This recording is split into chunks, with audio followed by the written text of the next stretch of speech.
شروع اللہ کا نام لے کر جو بڑا مہربان نہایت رحم والا ہے۔ سورج کی قسم اور اس کی دھوپ کی، اور چاند کی جب وہ اس کے پیچھے چلے، اور دن کی جب وہ اسے روشن کر دے، اور رات کی جب وہ اسے چھپا لے، اور آسمان کی اور اس ذات کی جس نے اسے بنایا، اور زمین کی اور اس ذات کی جس نے اسے پھیلایا، اور نفس انسانی کی اور اس کی جس نے اسے درست کر کے بنایا۔ پھر اس کو بدکاری سے بچنے اور پرہیزگار بننے کی سمجھ دی کہ جس نے اپنے نفس کو پاک رکھا وہ مراد کو پہنچا، اور جس نے اسے خاک میں ملایا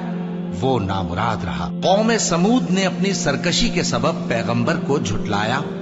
جب ان میں سے ایک نہایت بدبخت اٹھا تو اللہ کے پیغمبر صالح نے ان سے کہا کہ اللہ کی اونٹنی اور اس کے پانی پینے کی باری سے خبردار رہو، مگر انہوں نے پیغمبر کو جھٹلایا۔ پھر اونٹنی کو مار ڈالا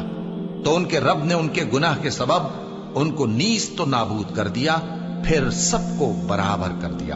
اور اللہ کو ان کے بدلہ لینے کا کچھ بھی ڈر نہیں۔